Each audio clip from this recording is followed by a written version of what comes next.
What's up, everybody? One Fun Guy Podcast, just hanging out right now. We are going to be live with the Pod Cult in about 30 minutes, so I thought I'd just come on, say what's up. I'll give you a little bit of a rundown of what's going on this week with the One Fun Guy Podcast. I did my podcast last week with Mike. He was awesome. That video is up. This week, actually, I am going to take a break. And then I will be back the following week. So it'll be kind of cool. We got everything going on. So it's just a busy time for me and my schedule and everything like that. So it's super hectic, but I will be back. It'll be great. And we will kind of go from there. So, we're just kind of hanging out and doing our own thing, tonight. Me and Kel will be on. He'll join me at 7 o'clock. We're going to talk everything hard rock, heavy metal. We got a cool show tonight. Cool couple of topics of conversation to discuss, so we will be rocking and rolling in a little bit. I just came on right now to see if anybody was on and wanted to hang out. If you were available and wanted to, you are more than welcome to hop on with me as always. I just kind of like, offering it up to my friends and fellow TikTokers. So with that being said, if you guys wanted to join me, you are more than welcome to hop on. It's super cool. If you did, it'd be awesome. If you don't or you can't, I understand. So we're going on. So if you guys like what you see, we're just kind of hanging out tonight, guys. So if that's, what's up with you, that'd be awesome. So thank you guys for liking the live. Thank you guys for, being supportive and doing all the stuff for me. I super appreciate it. It means a lot to me. Sylvia, what's going on? Ellie, what's happening? So you guys are awesome, right? You guys are my OGs. You're my fan base. I say that all the time. I thank you guys for the love and support. I could not do it without you guys. So thank you for liking the video. Like I said, I just came on a little bit early. Me and Cal will be on at 7 o'clock. Which is at about probably 28 minutes from now. He'll probably hop on a little bit earlier. It'll be the Pod Cult. We do it on TikTok, guys, live because of the fact that if we do it on StreamYard and we send it over to Facebook and we send it over to YouTube, it gets lost in the shuffle and then nobody... Yeah, so Thursday we decided to switch it up. We realized that the last 3 Saturdays we've done it, he's been busy with his wife's band and we haven't been able to do it. So he was like, I have an idea. I go, what's up? He goes, how about we try to do it on a weeknight? Maybe like a Tuesday, Wednesday, or Thursday, just to see if there's other people on or if there's something different or if, things are going that way. I said, hey, you know what? I'm always up for that kind of stuff, right? That works for me. So I said, let's try it. If it doesn't work, we can always go back to our Saturdays at 7:30s. But we just thought it'd be cool to try to, try something new, try something different. So that's what we did. So I hopped on a little bit earlier just to say what's up to you guys and, kind of seeing if anybody was on or wanted to hop on with me. Like I said, you guys are always more than welcome to do that. I appreciate you guys more than you will ever realize. So if you guys are on and you wanted to hop on with me, you're more than welcome to do that. I don't have a problem with that. I love chatting with you guys. I love doing all the stuff. So with that being said, I just thought I would come on a little bit earlier just to hang out with you guys before I hopped on with Kelly. So that's kind of what I was doing. So I didn't really have anything to talk about or do anything in particular. I just thought I'd come and say hi to you guys, tell you what's going on with my podcast. Like I said, the One Fun Guy podcast is, it's still going, guys, right? It's a little bit of a, I don't know how to describe it. It's a unique thing because I have a lot of people lined up as guests.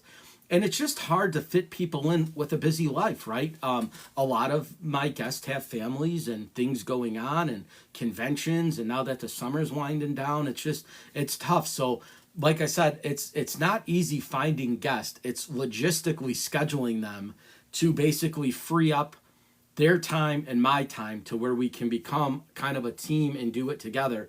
And it's been more difficult for me lately because of that, right? Things are going on, things are happening, but I still move on. I still have that kind of, positive vibe that, everything's going to work out and that it's going to be a good podcast and that I have a platform. I know Ellie wanted to come on. We were going to do one about books.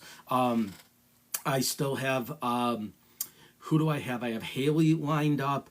I have Emma lined up. I have James lined up again. I made a list of people. It's a long list, right, of things. So I wanted to get Christina on again, Netta, CNA, my buddy KC, my buddy Tanner, my buddy Danny, Paranoia Threat, and James, and uh, who else do I have in that mix? Sheena and somebody else. We're all going to do the horror movie podcast again. We just got to find a time logistically to do that, and I wanted to do it before Halloween. I just don't know if we're going to have time to do that. Obviously it's spooky season, and I'm a big horror movie buff. So, but like I said, I just have all these people that are lined up to do it. It's just hard getting it, on a schedule that goes with everybody, right? So like it's the same thing that happened with American Overdose. They were the band I wanted to have on. They had Waylon from Mushroom Head, who is now a part of Killer's Confession. He sang some songs on their band, on their album, and I really wanted to talk to them about it because I'm a huge Mushroom Head fan. I'm actually going to see them on Saturday. Now, Wayland is no longer in the band, but it's not a big deal. They got Steve doing a great job. J-Man may come back. I don't know what's going on with that, but it's just one of those things where it's just overall, right, the aesthetic of having a podcast and finding time, especially with musicians and artists and stuff, is that they got busy lives. They're playing their music. They're, at shows selling their art. They're doing all the stuff that they have to do. So it's hard for them to give me an hour in a busy day to chat with them. Sometimes I say, hey, can you just give me half an hour? Can you give me 25 minutes? Can you give me 10 minutes? At this point, I'll take anything, right? Just to, have on and come on, right? So, it's just a little bit of a different thing, right? I want to have Kaji back on. He's kind of the big one. Like I said, Tiffany, we've been trying. She had some damage with the flood, so I'm just hoping that her and her family are well. Tracy's the same way. Jesse's the same way. My buddy Greg, I want to have him back on, talk about watches and what's going on in the world of watches, and I got all these plans of everything that I want to do, but it's just time, right? And availability, and that's the hardest thing about it, is to just make sure to try to get everybody on that same page and do everything that we want to do and make it a fun, successful show. So I know I'm kind of rambling, and I know sometimes I do get a little bit long-winded when it comes to that, but I'm just passionate about it, right? So I just wanted to tell you guys of what's going on, just because I don't want to feel like I'm letting you guys down. When it's never my plan, right? My plan is to always have a podcast, to always do it on a Friday, Saturday, or Sunday, but it's just difficult to try to align people when you're doing that, right? So that's basically the point that I'm making in all of this, is that it's hard to go on. Marta, what's up? So it's just difficult, right, to do that. Mother May I, what's happening? Great name. But it's just one of those things, right, where it's just I want to be a successful podcaster, and I really want to make it fun for everybody, and I want to make it an enjoyable experience. I don't want to rush my guest, right? I don't want to say, hey, give me an hour window, and then they tell me, hey, I have to, get going or whatever. I understand that, right? Chelsea, what's up? So I don't want to ever sell anybody short. That's never my goal, and it's never my point, right? I always want to give somebody their full allotted time frame. If we agree to a half an hour, I want to give them their full half an hour. If they agree to an hour, I want to give them their whole hour. I don't want to, tell them, hey, I don't have time to do it, or I know you're busy and we're going to kind of squeeze it down. I don't want to miss anything. I don't want to jump the gun. And me and Mike were talking about that, right? I had Mike on. We were talking about his comic book and what got him into it and all this kind of other stuff. And then we just had such similar backgrounds. We were just kind of talking about that. And when we were done, he's like, hey, just for nothing, he's like, we didn't really talk about the comic at all, right? We just kind of only touched on that. And I was like, I guess that's my bad, but I got so involved into what was going on with our lives that I guess the answer was, yeah, we didn't really talk a whole lot about the comic itself. We just kind of, really just talked about some characters and the Oldsmobile and the things like that, but it was just, we had so much in common, and so sometimes you do get sidetracked, and I did have a bunch of questions to ask him, but I also try to ad lib, right? Like if I'm having a conversation with somebody and it's flowing, I don't want to stop the conversation to be like, oh, by the way, let's get back to the questions, right? I want to keep that conversation going, right? Hear what's on their mind, hear what they're excited to talk about. And that's kind of what I did with Mike. However, it just kind of ran away.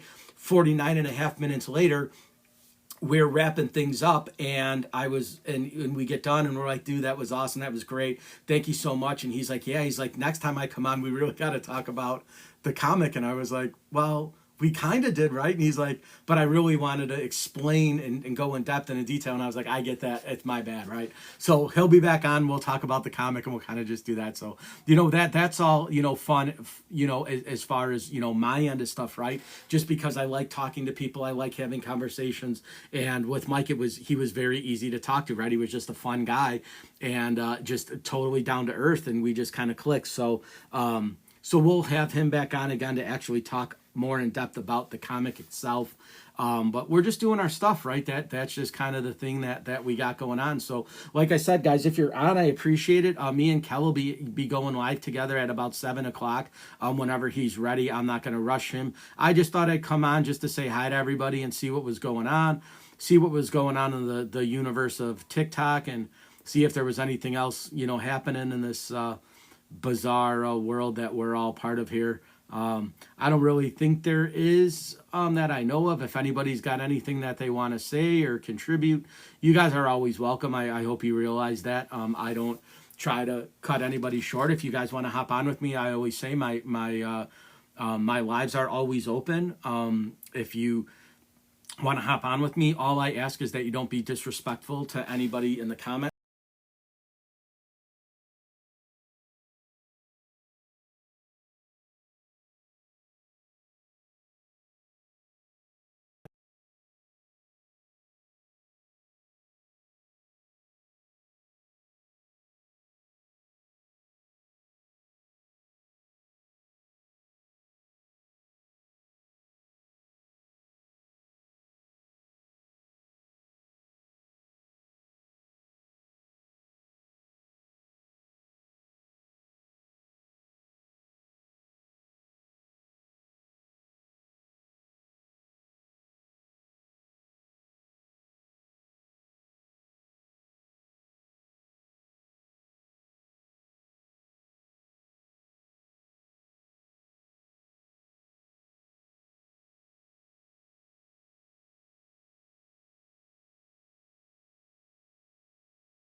Victoria. Marta, what's happening? I didn't see you guys hop on. Kayla, what's going on? Danielle, what's happening? But I'm just saying, for me, music's been a huge part of my life. It's been part of my social structure.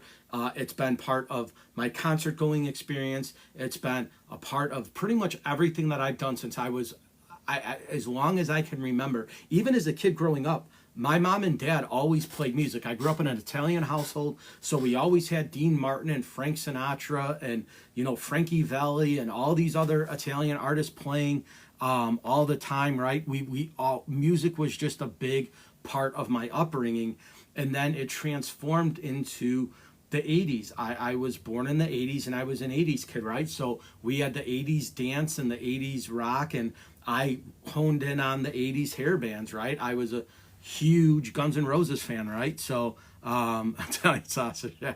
So I was a huge Guns N' Roses fan, right? Like, Appetite for Destruction was the first CD I ever bought with, I don't want to say my money because it was my parents' money. I think CDs at the time, we were joking about it, but I think they were about $35, $34.99, I think was the average cost of a CD back then. So this is probably circa 1989, 1990. And I pretty much was a Guns N' Roses, Motley Crue, Skid Row, Poison, fan. And then that led me into, the somewhat of the earlier stuff, right? When I was a kid and we'd go to my cousin's house, he had Kiss, he had Led Zeppelin, The Doors, The Who, I'm trying to think of the other, Kansas. He had a pretty big a collection of rock and classic. Well, at that time, it wasn't really classic rock because it was still in the 70s and it was the 80s. So I know that's a band. Okay, Marta. But yeah, so for me, those were the bands that, like, I started listening to. I'm a huge Doors fan. I remember listening to the Doors at my cousin's house, and my cousin Chris, he was a huge metalhead, so he was always Anthrax, Metallica, Exodus.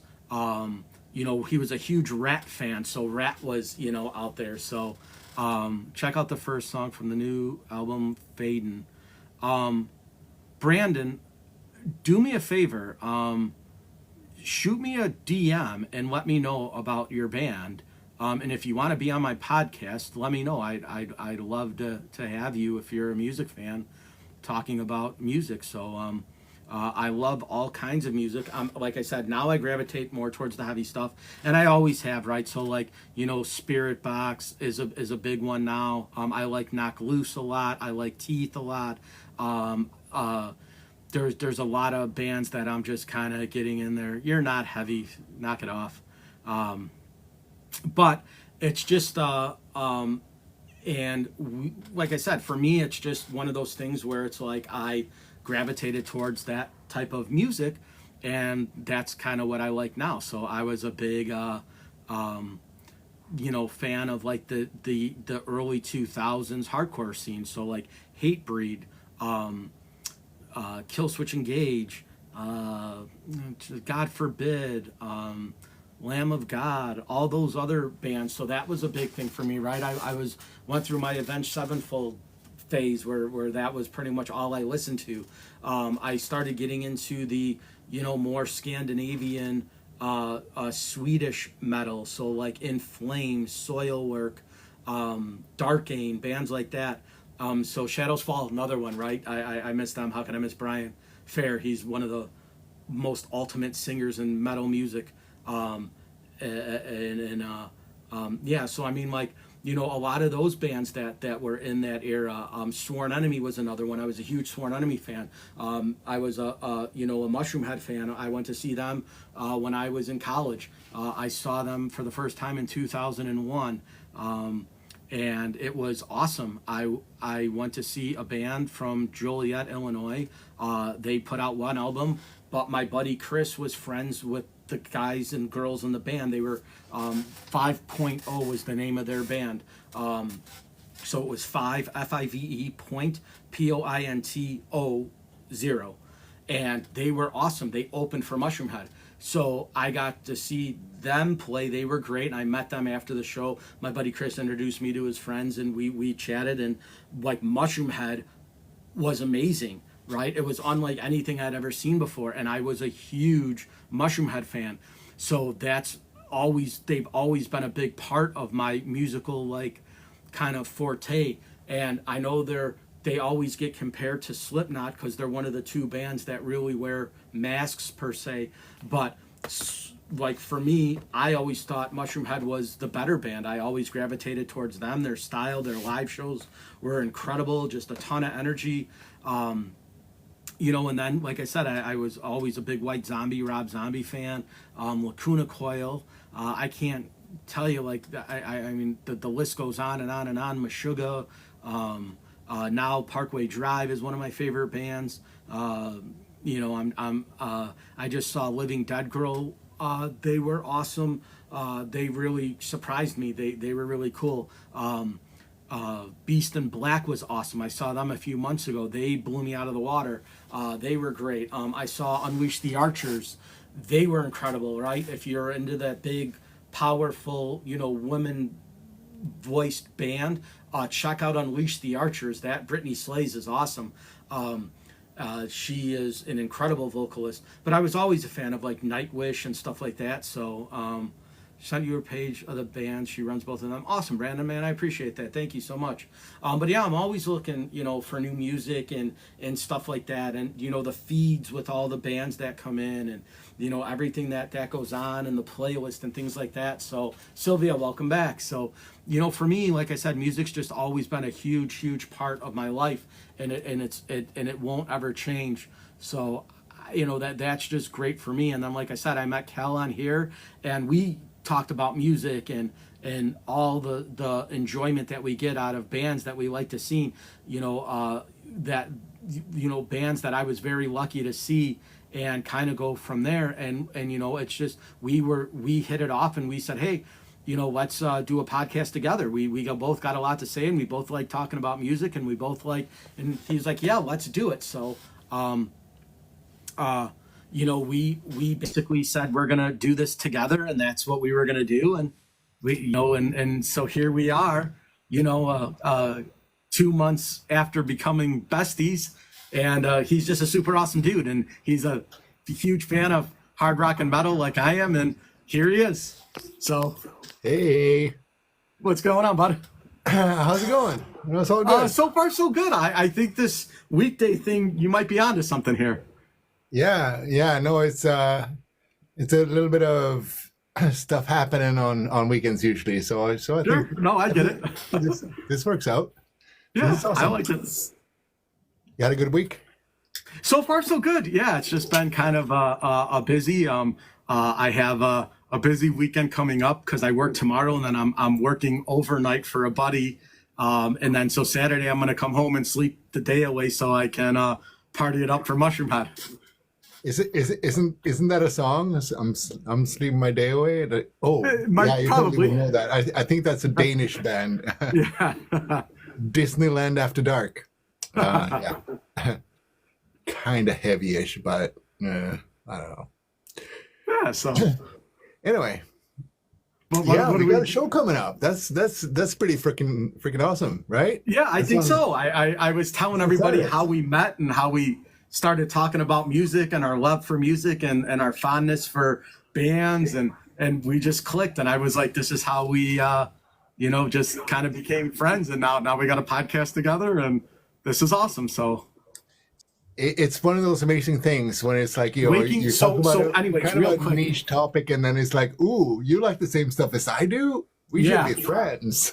So real quick, Yeah. I met this guy Brandon on the live. And he was like, "Hey, my friend's in a band. I'm gonna send you her stuff." And so I think she's Waking the Sleeper is the band. They're on our live right now. So Oh, cool. I'm gonna check them out after the show. We'll give a rundown of your stuff, guys. And if you want to be a part of our podcast or anything we're doing about music, let us know. We'll get you on. We'd love to talk to you and hear your experiences about being in a band and everything you got going on. So thank you for, follow us for sure. I'm One Fun Guy Podcast. Follow Kel. His stuff is linked on his page. Just friend request us and DM us, and then we'll reach out to you guys and we'll get you on. So we'll definitely make it a point to have you guys on if you want to go. And Brandon, that's you included as well. I know you're friends of the band, but like you're obviously promoting them, so that's a cool thing to do. So you guys follow us. When we're done with the show, we'll follow you.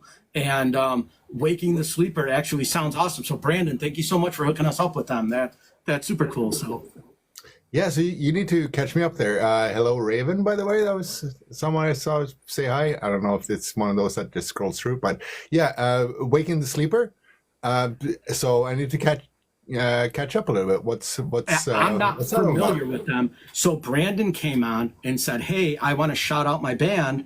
If anybody's like in our podcast, when I was doing my own thing live, he said, can I shout them out? I'm like, sure. So he did. And he's like, if anybody wants to follow them. So he reached out to them and then they hopped on. So Waking the Sleeper, when they said, hey, I heard you were talking about me, Brandon hooked us up with them. And so now we're going to follow each other. So I'll follow Brandon and Waking the Sleeper as soon as I'm done with the live here. And then we'll get them on and we'll talk. He said they've been friends for a while. I don't know anything about them, but it sounds like a cool name for a band. They seem heavy, so they're that's awesome. So Waking the Sleeper, if you guys are on, and send us a DM, me or Cal, either way, we'll get back to you guys. We'll set it up. You guys can hop on the show with us and talk or play or do whatever you want to do. We're open. So we love hearing about new bands, new music, and new people. So we're all about it. So make sure you reach out to us, and we'll send you guys a message, and we'll make it happen. Yeah, there's something like finding something new, and I mean, I guess technically we're scheduled to start in a couple of minutes. So Yeah. I wouldn't mind Waking the Sleeper to describe their stuff a little bit. Like, what's what's the vibe? What's the Tell us about you guys here. You can shout yourselves out. If you guys have a website or any links to your music, put them in our description. We don't care. Send it right through the show. So anybody else is on, they can get it as well. And then if you guys send me all your stuff, when we do our promotional videos, we'll blast you guys out. If you have a music video or something you want us to share or repost, we'll be more than happy to hook you guys up. Yeah, and don't be afraid of saying something like, yeah, we're Barry Manilow mixed with Slayer with a hint of, John. Describe the music. That's totally cool. Brandon says I'm not in the band. No, that's musically handicapped. That's really cool. But you know what, Brandon? That's okay because you're friends with the band and you support your friends. Your friends are in a band. That's awesome. So you're obviously a good person because you're supporting your friend's band, which is awesome, right? And we love music, so it's a match made. So even though you're not in the band or you're musically challenged, it doesn't matter. You love music. You love you're supporting your friends, and you're doing a great thing. So kudos to you, Brandon. That's awesome for shouting them out. So absolutely. Welcome to the Pod Cult. I have my One Fun Guy podcast. Kelly is a musical genius over there. That guy rocks. I don't know anything about music, but he's got some super talent when it comes to music. So he's at least to me. So no, I'm half-assing everything. I'm not good at anything, but that's how it goes. Yeah, all it takes is an interest and a bit Brandon of passion. Brandon says I probably should. We are engaged, so he's involved with one of the musical people in the band. So kudos to you, right? And that's what it's all about: showing support to your spouse and your friends and your family, right? So, Brandon, awesome for you. And then you guys are awesome. So both of you guys pop on the show if you're you want to whenever you feel ready or comfortable. Let us know. We'll get you on. We'll be more than happy to do that. So I'm just because he said that I'm gonna jump in here and do a little bit of shameless promotion for my wife, who's gonna be on your One Fun Guy podcast. I don't know we're if you setting that up. set a date. I think it's pretty soon, right? Yeah. Which would be fantastic. So both me and my wife are music makers, and between the two of us, we cover a really broad spectrum. So it's really cool. we both like the heavy stuff. We like the dark stuff mostly. A little bit left of the mainstream, or a bit sideways from the mainstream, Yeah. I should say. Right. Whatever direction. I know it's sensitive to say direction sometimes Yeah, because sure. it's like, oh, socialist pig, whatever. But but you know what I mean. Yeah. No. So yeah, she's Heather Hexa. She does mostly like really atmospheric, dark electronic music. And you saw us a couple of weeks ago, which is great. Super cool. It was playing fantastic. We're playing again next weekend, by the way, at Miyagi Records. So it's a smaller gig, but that should be good. And it's at a record store, which almost kind of gets us into today's topic. Yeah. Which is, buying CDs or records versus downloading them. We're in a digital world now, so having streaming, basically a phone gets you access to hundreds of millions of songs that you wouldn't have had access to. I know me and Kel are roughly around the same age, so we grew up on records, cassettes, CDs. I know 8-tracks were a little bit before my time, but I knew what they were, and I didn't have any, but I understood that realm of music.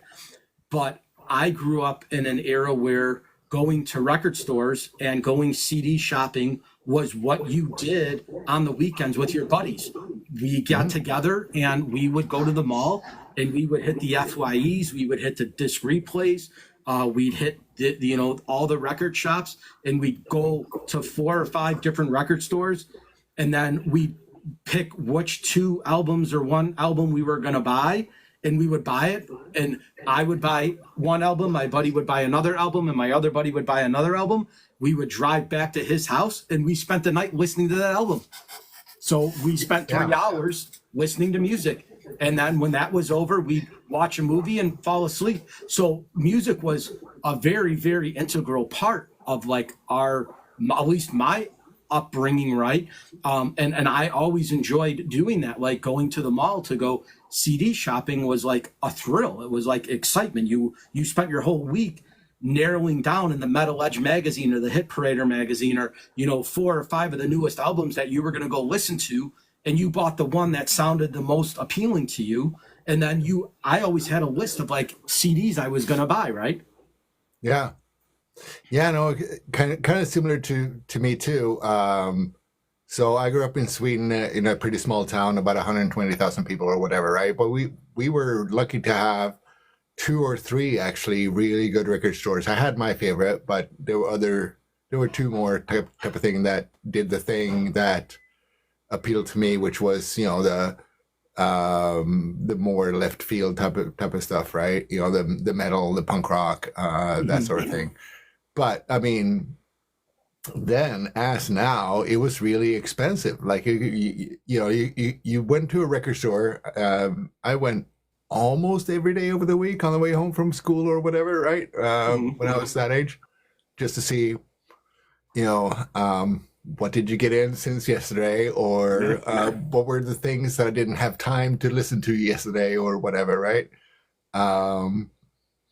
And yeah, but the way that it kind of happened too was that we were a group of friends, like we were kind of like a community, So I was mostly the pop punk guy. Like I bought a lot of the punk rock stuff, so I stayed on top of that part of the scene. And then there was a guy that was more on top of everything death metal, and then there was another guy that was on top of everything hardcore, and then there was another, so it was like one of us would buy the best of the best that we heard at the record store, and every weekend we would gather at someone's apartment and we would listen to it and hand each other empty cassette tapes, and we would just get each other's records. So that's how we could cast that wide net to get all the knowledge that to some extent I'm glad I have now. I'm not saying that I know a whole lot, but right. I think I know some. Yeah. And what's also fun about the record buying thing speaking of knowledge, right, is how much knowledge you actually pick up. You start to recognize artists of the, that design the album covers, or you look at the back of it and you see, oh, this is that label, or it's that producer and whatever. And, oh, that guy produced an album that I really like. So that's the one that I'm going to go try out or maybe buy tonight, So it's a whole lot more investigation that goes in that went into that you spent your money on the right thing. Yeah, so you picked up so much on the way. So buying an album, which I think now is a lost art, is back in the day when you would buy a CD, you would get the liner would be folded over about 4 times, and you'd open it up and it'd be a long accordion-like sheet of paper, and it would have different artwork, the lyrics to most of the songs. It might have a little interview with the band with a copy and paste or something like that. But usually at the last fold of the insert, when you looked on the back, most bands would say, we'd like to thank these bands for either influencing us or taking us on tour with them. And so if you were, example, for me, if you would buy a Pantera record, they would always thank Slayer and Exhorder and, Nile and Morbid Angel and Sepultura and all these other bands that they would go on tour with. Now, if I didn't recognize a band, Phil later on, when it really got to, I think, right past when it was, I can't think of the name of the album, but it had the snake on the cover. It had the rattlesnake on it. That's when Phil started really getting into the black metal bands, where you would open the liner and he had a Darkthrone shirt on and he was singing one of the songs. And it was when he started to grow his hair out a little bit and he started to grow the beard, and he would thank all these bands I never heard of: Mayhem, Darkthrone, Immortal, Usurper, every black metal band you could possibly think of. And I'm like, I don't know who any of these bands are, but I sure as heck tried to find out. Right now, this is pre-internet. This is probably 95, 96. So you were lucky to have a few computers at your high school. So you didn't have readily accessible computer access. And you certainly didn't have a computer at your home unless you were rich. Computers at that time were about $58,000 to $9,000. So unless you were wealthy, you didn't have a computer. They weren't as accessible as they are now. So you Certainly had not to do with your internet homework access, to find out who these bands were. Going and buying, the obscure metal magazines to try to find out who, Darkthrone was, or who Immortal was, or who Hecate Enthroned were, or Witchery, or Blasphemer, or all these other bands that are in these liners of CDs you're buying and you don't know who they are, right?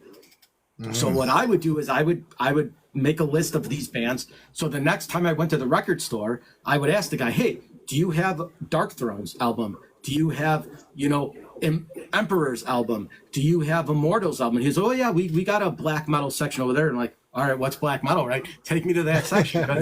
And that's how you were introduced to these bands. And so it's a very, eclectic thing, but like that art form now is lost.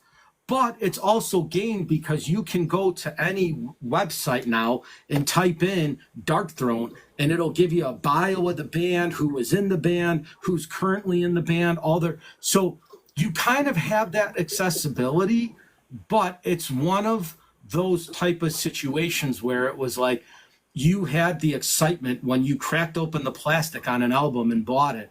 And whether it be a record and you pulled it out or a CD and you opened it up, like you got that, like those chills were going, right? You knew that you were going to listen to something and you were going to spend hours upon hours listening to that album until you had enough money to go buy your next album, right? So you were going to spend all week or 2 weeks listening to that one album in its entirety, multitudes of times. It wasn't now where it's like you get one song next. You spent time listening to the album. You appreciated it for what it was. Yeah, no, I totally agree with you. I was looking at the comments a little bit too while we were going on, and sometimes when we came back with the Dark Throne albums, or Carcass, or things like that, and it's like you kind of feel like I had to sneak it past mom a little bit. I Sure. saw someone's dad took someone's White Yeah. Zombie album, for example, right? So that was a little bit of the excitement too, was to find that stuff and go around. Fortunately, I had tolerant parents, so I didn't have to do too much of that.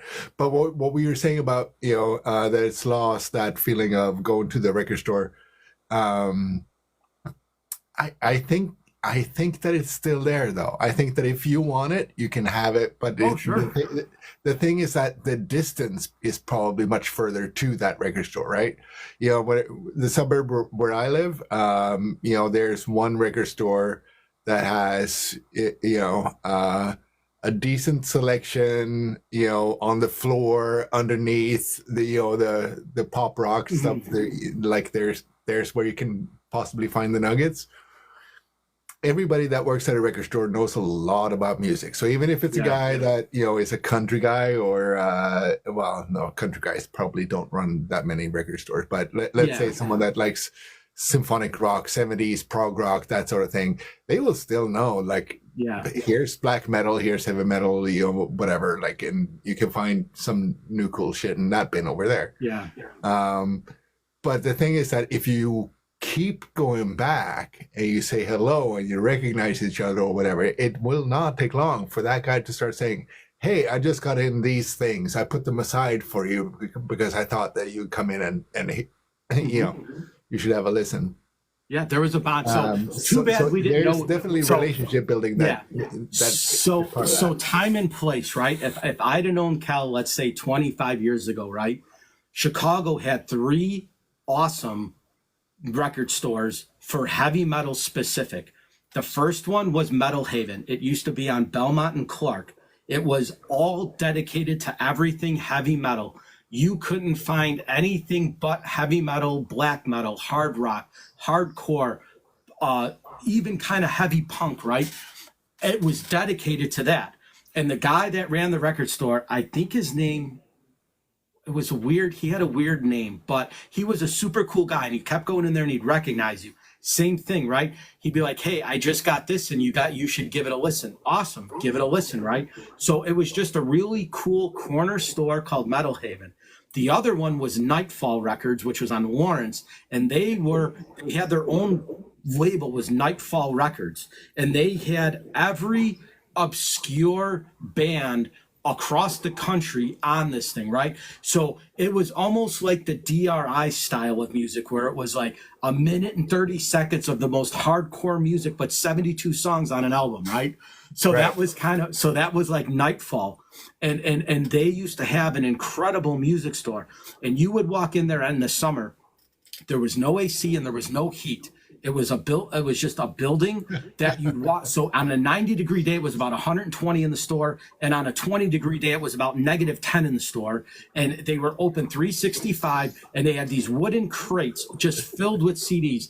And they would have demos of bands that they would only charge $1 for. It might have 4 songs on an EP, or it might have like 5 songs with like 3 that were recorded in a garage somewhere, but they would sell it for cheap. So if you had $5, you could walk out with 7 or 8 of those, albums that you didn't know what they were. It was just new music. And it wasn't, you didn't have to experience listening to it, because you took it home and you're going to put it on. You didn't know what to expect. It could be the most insane growling, or it could be like polka metal. You never knew what you were going to get because you didn't know who the bands were, right?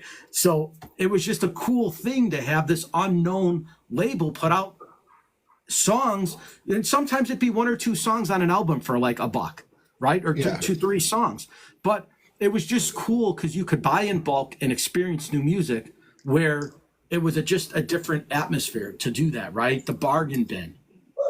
See, that's the one thing that I think is a major difference between then and now, right? I think that, you could do a lot more bargain bin hunting and find shit for cheap that wasn't, what, Captain and Tennille or whatever, right? In the bargain bin. You see what I mean?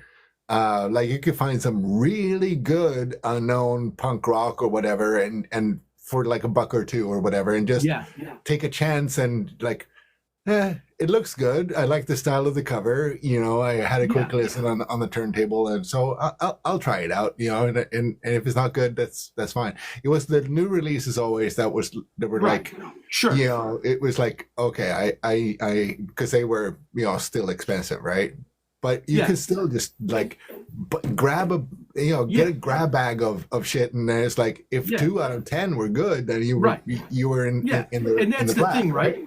If you bought a But that doesn't CD happen anymore. that you took a chance on for a buck, right? It'd be a buck 10 with tax or something like that. Even if Yeah, it was the most complete piece of garbage, you couldn't buy a coaster for a drink for a buck.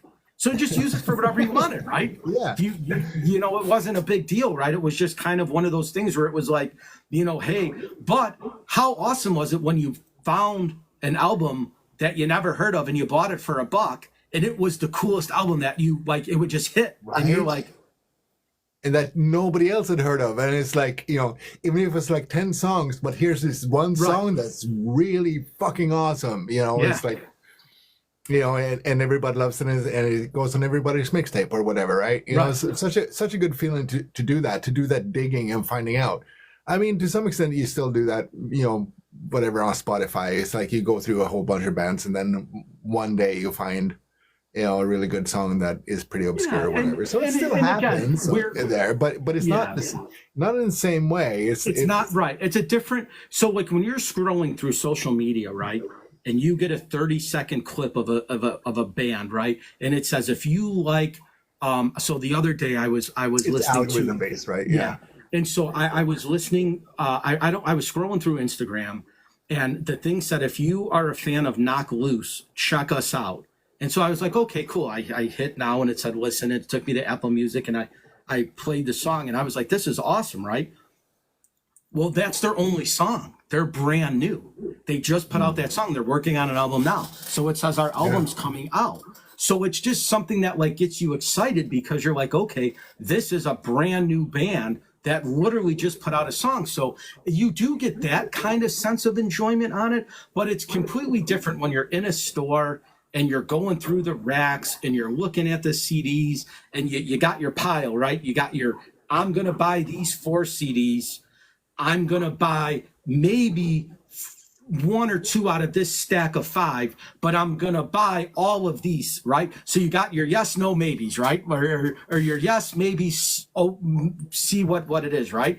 And so that was the excitement of like going through rack after rack after rack after rack and pulling out the ones that you thought you might like. Or even if it got to the point where you saw like an album that you had and it's say it's $1 and you buy it and gift it to somebody, right? I'm going to buy this for somebody who might like this, yeah, totally. right? And Yeah, that totally happened that was too. kind Yeah, of, you know, and it's a very bizarre thing because I don't know if kids today will get to experience that because most of the stores have closed.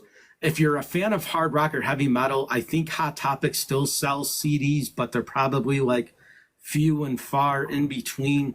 Obviously, most of the streaming that you're going to do, like I said, is on your device, right? You're going to go and you're going to go to Apple or Spotify or you know, any one of the music platforms, and you're going to type in a band, and it might say, if you like this band, check out these other bands, and you know, you'll listen to them. But it's not yeah, the same experience of like opening a CD, putting it into a stereo, listening to it, and you know, not skipping to the next one, or because you didn't have accessibility to go, you know, if you had a CD collection and say you went from 1 CD to 10 CDs to 20 CDs to 30 CDs, right? And you had maybe 30 or 40 CDs. Well, that was your music selection, right? So what do I want to yeah, listen to today? Oh, I want to listen to this. You pull it out and you play it, right? You didn't have the shuffle like you do today, right? Like I think I have a heavy metal playlist on my phone. I think it's almost 29 or 30 hours of continuous shuffled music right now. There's probably 400,000 or 500,000 songs on my playlist, right?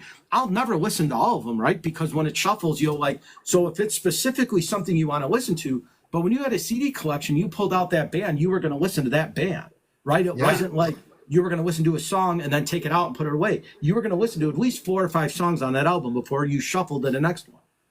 Yeah, no, absolutely. Before I continue with that argument, I just want to say thanks to folks that are sending stuff. Like I see Yeah, gifts and things Ellie's flashing up hooking on it the up. screen. It's She's really awesome. awesome. It's really cool that you guys are Yeah, paying attention, even though Ellie's the best. us guys that were just rambling. So that's really cool. Really appreciate it.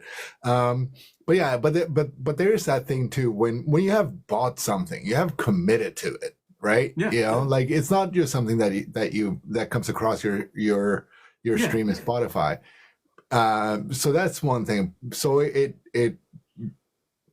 we're old enough that we've come across so much music, so many bands in the past that you and me could probably go to a record store, find a band that we don't know about, but still be able to tell sure.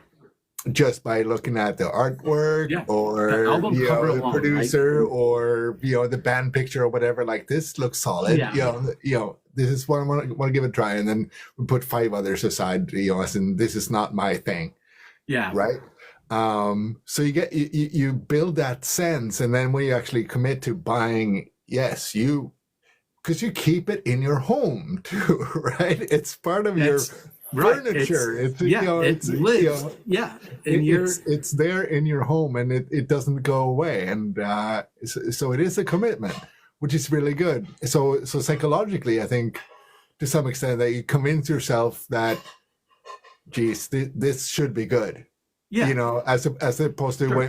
when someone recommends something to you on Spotify, it's like, all right, fine, I'll check it out. It's a whole different thing. So that's another one of those switches. Like when people recommend things now, it depends on who it's coming from. Like both you and me are on here a lot, right? I get maybe 100 recommendations on things I should listen to every day, Sure. more Yeah, almost, right? I right. can't And listen it's to 100 yeah, suggestions every day. I'm sorry, and I don't have yeah, the time. I would right. love to, but I can't. Sure. So I still, you still have to sort of like sift through that, and it's like, okay, so what's coming up a lot? What Right. is, And what, and then you have to remember, oh, I got a good tip from that person. So the right. next thing that person recommends, I'm going to pay And more attention to that right.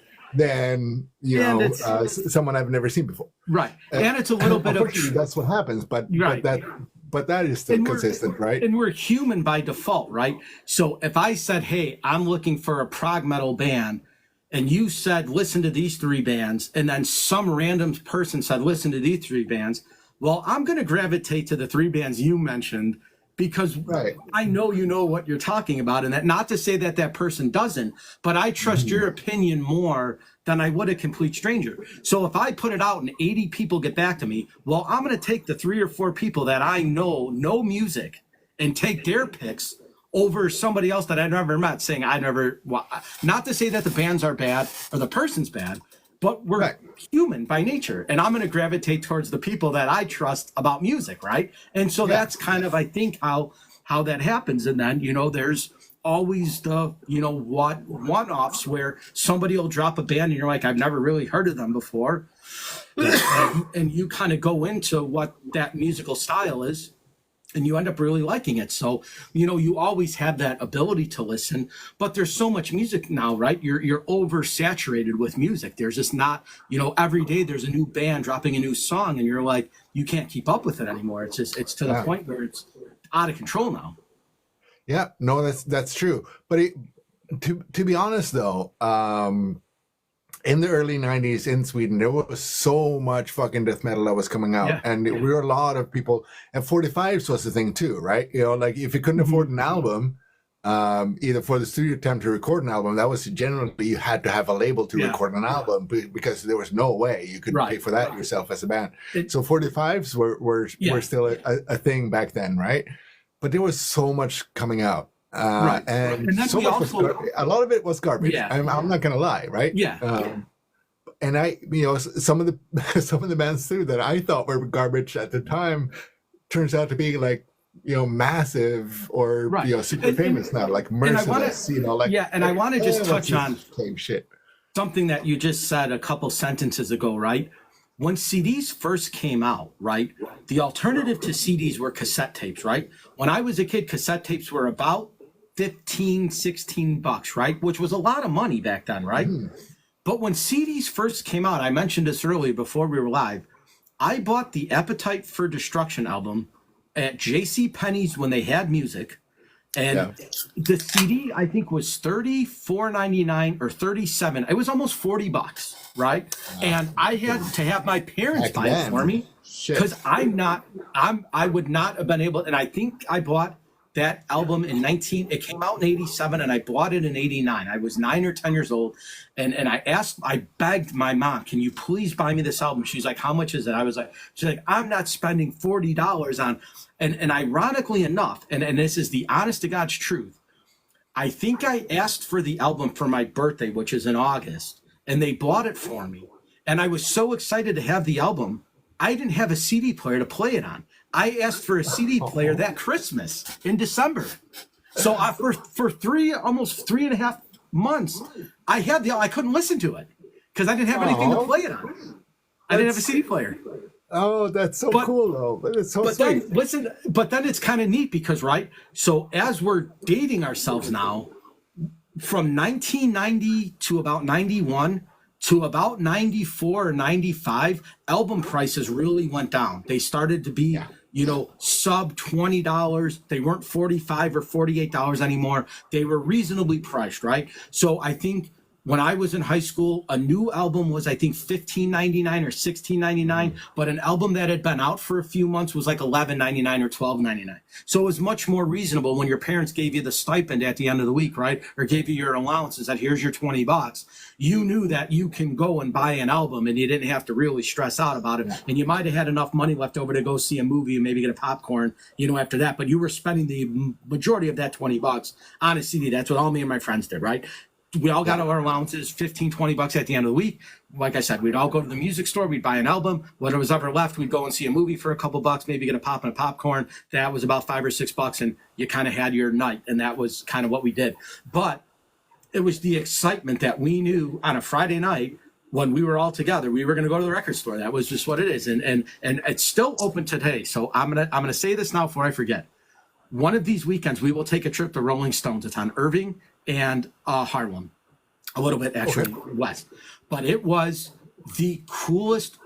It probably still is the coolest record store ever. I've met hundreds of bands there. Anytime they played the Rosemont or Allstate, they would go there and sign their albums for meet and greets and stuff like that. But Rolling Stones was the coolest record store, and it was in our backyard. We went there every Friday night.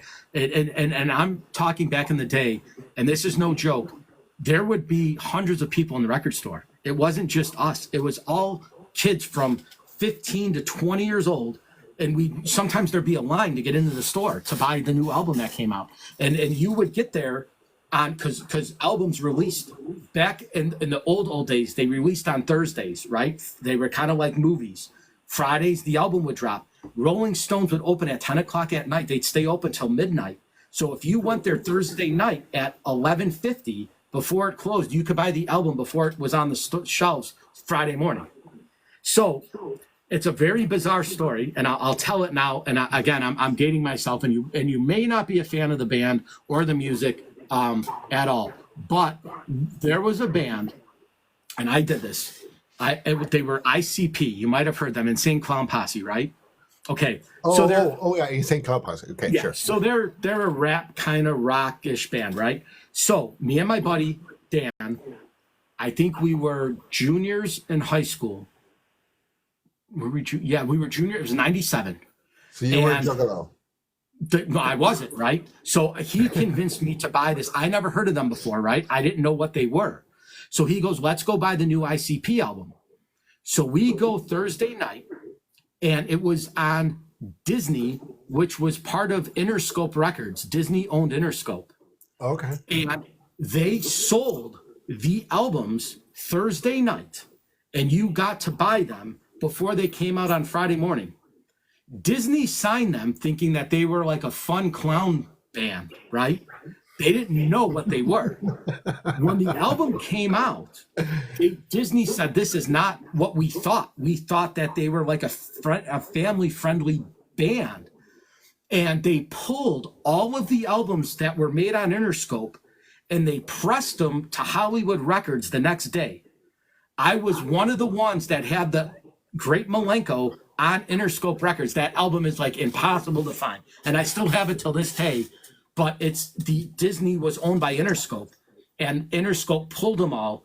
They pressed them all for Hollywood Records the next day, and they all went on sale. So it was a big thing, like a big controversy, but it was a cool thing. But Rolling Stone stayed open on Thursday night, and we went and bought the album. Well, I was spending the night at my buddy's house. We had a Friday off of school, and we went Thursday night and bought the album. And Friday morning, it was like it was like the biggest controversy in music. That's really cool. But That's really back in cool. the day, and I think now new albums drop on Tuesdays, so it's like earlier on in the week. It's not the same kind of excitement as the Friday, Saturday, Sunday type thing. But it's just cool stories like that because they allowed you access to buy them. Another one that I was very lucky to buy, and I still own it till this day, which is very rare, was I think 9/11 happened on a Thursday, right? 9/11 was a Wednesday or Thursday? Or I think it was early in the week, but maybe Okay. I forget. So we went out, my buddies, we were in college. Obviously, it was 2001, and we had just bought. The album came out on Tuesday, so I think 9/11 was Wednesday or Thursday. I can't. It was one of. But anyways, moral of the story is we bought the Dream Theater live in New York, and it had the Twin Towers, and they were on fire. It was a heart with the thorns and the Twin Towers live in New York. After 9/11, they pulled that album off the shelves. They no longer sold it with the Twin Towers in it. It was just the thing. And I'm gonna see if I can pull it up real quick, and I'll show you what I'm talking about. But that was just the excitement of being able to buy an album the night before it came out. So Dream Theater. Yeah. Wow. Yeah, the reason why I'm misremembering the day. And not that I want to turn into a 9/11 thing, but I had a product manager colleague that was on play number 2, like the second Okay. tower plane. So this was the album that I have. You can see the Twin Towers Oh yeah. right here. Where is it? Where's my finger? So right here. Yeah. So those are Yeah. the Twin Towers It's- on the and album. they're on fire. And they press released it as soon as 9/11 happened. They pulled that, and this became the new cover.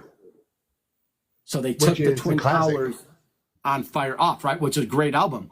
But had it not been for buying that album late at night in college and having it, they pulled them all, and now you can't do it.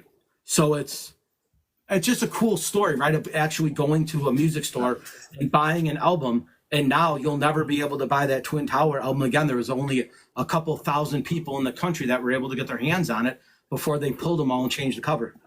Yeah. No, that happens too, right? I mean, I've got the Carcass Recapitulation with the disgusting cover thing, but I think that got changed after a while Yeah. too. That the butchered- all the the body, butchered cattle. all the body parts got changed to something greenish or whatever later. But yeah, so yeah, that happens, and that's really cool. And some things you don't know, you never know if it's going to turn into a valuable thing or whatever, right? Yeah, and that's, I think, part of the excitement of like actually physically having an album in your hand versus just going to your phone, downloading it. And I'm as guilty as could be, right? My Apple subscription is $10 a month. It's everything that I own musically is pretty much on my phone now, right? I still have some albums upstairs. I still have my CDs. I still have all my favorites and ones that are special to me. But I think between high school and college, I probably amassed about 500 CDs. And when we moved, I pretty much got rid of them all. I was like, I'm going to keep the ones that are special to me and the ones that were meaningful. I'm like, I can't bring 500 CDs to my, right? So when I moved in with my girlfriend, I kept them all at my parents' house. And then when we sold my parents' house, my mom's like, what are you going to do with all these CDs? I was like, honestly, I have no idea. I'm like, it would be more time consuming and probably more time wasted going through them and bringing them to a record store than it would to just be to donate them and get the tax write-off. So that's what I ended up doing. I boxed them all up and I brought them to the Goodwill and I said, here you go, sell them for, $1 a piece and make your money, or a couple. And I saved my rare ones. I saved ones that I had signed. I saved my numbered limited edition copies and stuff like that. But the majority of the CDs, I think out of all the ones I had, almost 500 CDs, I think I kept maybe 60 of them that were like important or meaningful to me, and I got rid of the rest. And then I had already had them all on my phone, so I was like, what's the point of keeping them physically to do anything? And what am I going to do, keep them in a box in a storage room somewhere? I'm never going to listen to them. And I'm guilty as charged, right? I don't remember the last time, honestly, Kel, that I probably listened to an album in a CD player. It had to have been 25 years ago, probably when I was in college, because when the iPhone, I think when the iPhone first came out, it was 2012. So that is probably the last time that I bought a CD, because when the iPhone came out, we went to my buddy Matt's house. He had a laptop, and we spent about 2 weeks going through all my CDs, and he was downloading them into his computer, and we uploaded them into our phone, into our iPods. And we had digital music at that point. So at that point, there was no need for CDs anymore. So like I said, I'm probably the number one guiltiest person for doing that. I can't tell you the last time I bought an album. I really honestly don't know what it would have been. There's no guilt involved in that at all. I feel like that, I feel like I'm being more anachronistic, if anything. Like I'm sort of going back to golden days a little Right. bit. Of course. Like that feeling, which is different. And the next generation is not going to have that feeling, and that's fine. Like I don't blame people for that at all. Right. So I'll go on a bit of a personal journey rant here then, right? So and it's sad. It's an era gone, right? It's an era that no one's going to experience that anymore, right? And that's the thing, right? There's a few independent stores that are still around, and I give them credit for having records and CDs and tapes and stuff like that. Like, that's awesome. But I think that going out now and buying an album, like I said, I'm dating myself now, but I probably would imagine the last CD I bought was probably around 2004-ish, 2005-ish, honestly. Sure. When I was graduating college, like I said, all of our physical albums, we were downloading, onto my buddy's his computer. Just CD after CD. It would take about 3 or 4 minutes to download an album. You'd pop it in the thing, it download, you'd have it, go to the next one, go to the next one, go to the next one. And I started clearing out my CD collection back then, because I was like, I don't need all these albums. And so, like I said, at that point, that was probably the last time that I would go to music stores, probably around like 2002, 2003. And, I never stopped going to concerts or buying CDs at concerts, but I don't remember, like, going to the music store was just kind of a lull thing. And then we all grew up and got jobs, and we all were spending our money on other things. So buying music was always in the back burner. It just it wasn't something that we used to do. Where in our formative years of high school and college, for 8 years, every week we'd go CD shop. It was like a ritual, right? On Saturday mornings, my buddies we'd get up and we'd drive to the record store, and we'd spend 2 or 3 hours in the record store. Then we go to Gurney Mills and we, shop in their record stores. They had FYE and Sam Ash and Sam Goody and 4 or 5 music stores in there. And we would hit like the chain of like record stores, and then we'd go back to school and we, whatever we bought, we listened to. Now, like I said, that's a lost form of art. That's, that era is a bygone. It's just, and most kids now don't even know what a CD or a cassette is. Yeah. I'm glad to see LPs are coming back. Albums are making a resurgence, which is nice. Yeah. But vinyl sales have gone up consistently for the past 15 years, even, I think, which is, kind of the things where, even me, who used to buy like lots of records back in the day, because you could find those dollar records, right? You don't find a record for $1 anymore, right? If it is, it's it's Captain and Tennille or something stupid like that. Yeah, like, it's few and far between, right? That album, some sort of cheesy Greek singer songwriter kind of guy or whatever, right? Yanni, I don't know,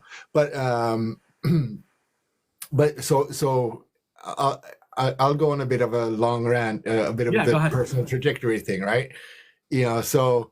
Getting into the music at first, and then you realize, there are records of this, and then you start buying records, and being a kid, I did not grow up poor. I wasn't wealthy either, right?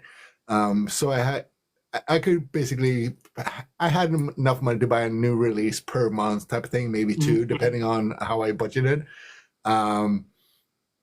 But then the record stores were also buy and sells, right? So it was like, okay, I have this on tape now. I've listened to it enough. I want to buy something else. I don't have enough money, so I'm going to bring the 3 records that I have and trade them in for one different one. You never got the same back as you would, Right. whatever, right? Their business. So anyway, I've ended up having owned a lot of records that I later got rid of that I now regret that I did, because it was like, oh, it was really good, I should have held on to that, but I really wanted that other record at the time, so I needed to do something, right? But it was a constant, and especially when there were these traveling record markets or whatever, right? They could fill a whole auditorium. It was just like 50 record vendors that were sort of like traveling around the country selling their stuff. That's what that was their record stores to go around and do that. So I amassed, I'm not in the thousands type of vinyls, right? I have a few hundred type of thing, like 500-600 maybe, so it's not, it's nothing super crazy. And when the CDs came around, I started to buy the CDs because I totally bought into the whole thing. Oh, it's smaller. It doesn't take up as much space. They don't scratch when someone bumps into the stereo at a party or whatever, right? There were a lot of reasons why CDs are best, but I kind of regret that, right? But anyway, so I had a shit ton of CDs, and then I moved from Sweden to Canada, and there was no way I could bring all my records with me, so they were put in my parents' basement type of thing, and it's like, I can't give them away. I need to figure something out. Turns out, when I come to Canada, one of the friends I had somewhat from like web chats and stuff before that was in the same area worked for a freaking shipping company, Kuehne Nagel, one of the large global shipping companies, and he said, I can get your records here for you. So it's like, cool. And then my mom worked for a trucking company, so she could get like crates of my records and CDs on a truck that would take it to a harbor that would put it on one of the Kuehne Nagel boats. So I got my records over from Sweden, which was blind freaking luck. But anyway, but that's also kind of when the whole Napster thing blew up, right? I wasn't making much money in Canada or whatever, right? But great record stores in Toronto, by the way. Really awesome place for records. But I wasn't making lots of money, and I needed to, save up to get myself an apartment and all that shit, right? So I just couldn't spend on it. So, and it was so easy to just download the music, right? And that's also, I actually won an MP3 player in '99 at a pool tournament at work. It could hold 64 megabytes on its hard drive. So almost the full album on the MP3 player. And I thought, oh, well, that's kind of bullshit. But anyway, so as that went on, like it was easy to download, and then streaming services came along with that, or iTunes, where you could connect iTunes to your friends, and you had access to all of their songs and whatever, right? So I have a 140 gig MP3 library still on my desktop from 15 years ago. But it was still like, I continuously lost that connection to the music. It's like, I can listen to music, I can hear it, and people recommend it to or whatever. But it was never the same as going to the freaking record store. No, it was an experience. You had that experience, right? That's the best part about it. And that's what people don't understand, is that, like, unless you were there going through it, the excitement when you pulled out the CD you wanted, right? And the whole process of, having it in your hand and buying it, right? And if you didn't have, like, my first car didn't have a CD player and it had a cassette player in it. So it's like the anticipation of getting home and ripping the plastic open and pulling the little tab off of it and opening it up and like listening to it. That was like an experience that's gone now. Like you wouldn't have that. And you know, the excitement that it brought, you know, you for those next few hours and days and weeks listening to it, you know, and reading the liner notes and actually reading the lyrics and like understanding what they were saying and like listening to the words that were being sung, right? And it was like, it was an experience. And it's you know, and nowadays, you know, it's just hard because, you know, that's why, you know, when we were talking about the typo thing and I said, listen to the lyrics in the song, it's the same one, right? Is Right, I wish yeah, you were yeah, here, right? I When I don't know how many times I've heard that song. right, but when I bought Slow, Deep, and Hard and October Rust from Typo Negative, I read every lyric on that, right? So as Peter Seal is singing the songs, I'm reading the words to the songs, and that's how you memorize the words, right? Yeah. Reading it and listening to it. So that's how, like, I knew that the music was the same music, but different lyrics to the same song. And so it's just, you know, that experience now is done, right? The only way you're going to do that now is go to YouTube and say, I want to hear what, you know, Guns N' Roses, Welcome to the Jungle lyrics. And it plays on YouTube and the music plays and the lyrics are there so you can see what they say. But back in the day, you read the liners. You followed word for word. You read the lyrics as they were being sung, and it was an experience. And the kids today will not have that. They will not know what that is. Again, it's an investment, right? But it's not just an investment in time and effort and all that stuff, right? It's definitely an emotional investment. Sure. For sure. Like you said, with the lyrics, you know, like there's I'm not much of a lyrics guy, and that's why why you could make that revelation to me, right? But there are definitely people that have that you know, emotional connection to the lyrics, and especially, you know, in metal, sometimes it's hard to hear what the lyrics are. But you get that connection when you sit there with the sleeve and you read the lyrics as it's being sung to the music. It's like, ooh, I get it. Or, ooh, that's good. Or, you know, you realize how scared, like, you know, you can listen to King Diamond and think that, oh, it's pretty cool metal with a crazy opera singer or whatever. And then you read the lyrics and you realize that this is a freaking horror novel. This is a poem. Right. Yeah. This the is guy's a writing up.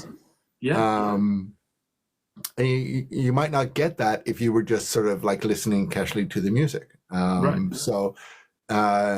So yeah, that part is something that you definitely get more from. Sure. Yeah, that's from the focus. So you can still get that focus, but someone needs to tell you that now, right? You know, you don't have to be told that when you buy a record with all this stuff in there. Yeah. You know, and the other thing too, right? You know, I paid $40 for the Guns N' Roses album, right? I'm gonna explore every freaking nook and cranny of Appetite for Destruction because it cost me $40 bucks. And the thing is the illustrations, right? Like, you look at the pictures and you got the hot chick with her boob hanging out, right? And the brick wall that's broken down and the skeleton with the top hat, right? Like, it was, you looked at the art, right? You looked at, you know, the Live Like a Suicide, and you read the comic book that they put in Appetite for Destruction, right? Because it was comic based, right? All the illustrations looked like a comic book. So that all unfolded, right? And then when you flip it over and you have all the live pictures of like Slash and Axl on stage together, and Duff and Steven and Izzy, right? And you had all these, like, you could put those images to the music because you knew who the artists were, right?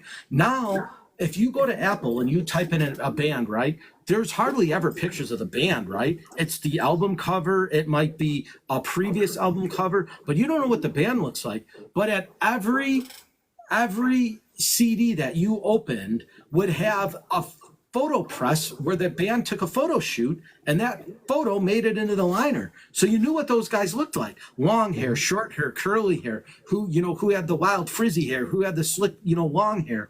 And you knew that that's who they were, right? So again, you mentioned it, going to see the Deicide show, right? Everybody knew who Glenn Benton was because every album had him with his upside down cross burned into his head on the album. You knew who he was. How many guys had an upside down cross branded into their forehead? Not many, right? Maybe a few crazy ones that were like super huge DSI fans are like, but you knew who Glenn Benton was, right?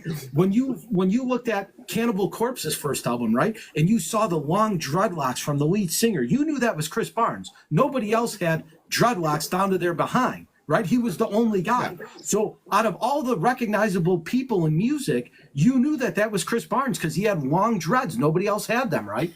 So you kind of had the idea of who the artists were, right? You would see the guys in the death metal bands, right? And you'd have the evil picture, right? Where they're all like, ugh, or they'd all take they give you the horns and the evil face. And then you flip around to the next page and it's all them smiling, right? It's them like having an offshoot where they're all laughing, right? And it's just kind of one of those cool things because it's like you got the hardcore side of the band that was, you had some photographer, in a studio somewhere saying, give me your evil face, give me your, I'm going to kill you face. And then they took a picture of him 5 minutes later, goofing around, hanging around, and that ad-lib photo made the album cover as well, right? So you kind of got that softer side. You got to realize, and notorious for that was Anthrax, right? Yeah. Anthrax's albums, their liners, the first picture of the band was always the evil one, right? Scott Ian doing the thing with the long beard and Joey Belladonna. And then you'd flip over one and it's them laughing at eating a sandwich, drinking a beer at a poker table or something like that. So they were like the first rock band that was like, they were real, right? I remember seeing them and be like, well, these guys aren't evil all the time, right? They're smiling and having a good time in this picture playing cards together, right? But the first picture of them, they look like they're fresh out of hell, right? Yeah. So I think though that particular part of it is nowadays improving in terms of realizing who are the people in the band type of thing, just because of the social media part of it. Right. Like you have to be on social media. You have to portray yourself. You have to be on camera and post more or less every day or whatever, right? As a band to just follow, unless you're Metallica or whatever you are, right? Yeah. So if you're an independent artist and you want to stay independent and do your thing without pressure from record labels or whatever, then you have to, show yourself, right? Yeah. But it's still a brand, it's still like, okay. So if you're a Finnish death metal band, you might want to limit the number of times where it's like, where we're sitting naked in the sauna might not be the most appropriate, thing. It's more like, we're going to take another picture or film another video ourselves, in leather in the snowy forest type of thing, right? But it's still like, it's still a projection of the band, like so you get a personal connection to the band, which more or less back in the day only came from if you went and got a copy of Metal Hammer or Kerrang or any of those. It's like, oh, okay, so I can tell that Anthrax are more fun loving people. Look at Ian, he has shorts on, like who's wearing shorts, and all that stuff, right? But you still have to seek that out. It didn't come your way. It was a bad thing to find out what a band was really like. And that's the thing, though, right? How many places do you know that you could go into and find a Pit magazine or a Metal Edge magazine? You didn't walk into Jewel or Dominic's and find those on the shelves, right? You had to go to a specific spot to find the hard rock and heavy metal magazines, right? The ones that had the guys with the evil look on their face and stuff. It wasn't like you were going to go to your local convenience store and find those magazines. And I remember back in the day when 7-Eleven used to carry it. You'd have to go to like the real like obscure convenience stores to find like the hard edge magazines. Yeah. Hey, can I ask you a favor? Yeah. Can you go solo for about 30 seconds and I'll be right back? Yeah, take your time. I'll be here. All right. Yeah, just let me know when. Bio break. So, guys, if you're joining us, obviously this is the Pod Cult. Me and Cal do a show once a week, or we try to once a week, talk about hard rock, heavy metal, and our experiences in music, right? We always try to be engaged with our audience. We like audience participation. We like to hear your stories. We like to hear, what you guys are listening to, if you have any suggestions for us. But it's basically an interactive show, guys. We really want to have this, be a good thing. And we try to put the pieces of the puzzle in a week in advance so that when you guys see us, we know what you know what we're going to talk about, what the topic of conversation is going to be. We kind of have an idea where we try to brainstorm it with each other, where we'll say, what do we want the topic for this week to be? And we'll say, I don't know, maybe let's talk about our concert experiences. Like, what was our favorite concert? Or, and that's how we came up with the topic tonight about record shopping and buying CDs and records and albums and the experience of it. It was like an art form in itself. And it was a community thing, right? I remember me and my buddies from high school, every Friday night, we'd spend a night at each other's house, whether it was my house, their house, wherever. But we all would go, we'd have our parents drop us off at the mall. We'd go to the CD store, we'd shop, we'd look, and it was an experience, and it was what we did. So that's how me and Kel decided we were going to revisit this topic tonight about going into the experience of buying an album, record shops, and why they don't exist anymore, and why the times have changed where they're not popular anymore. Because it seems to me that more and more people nowadays really want to experience buying physical copies of music again.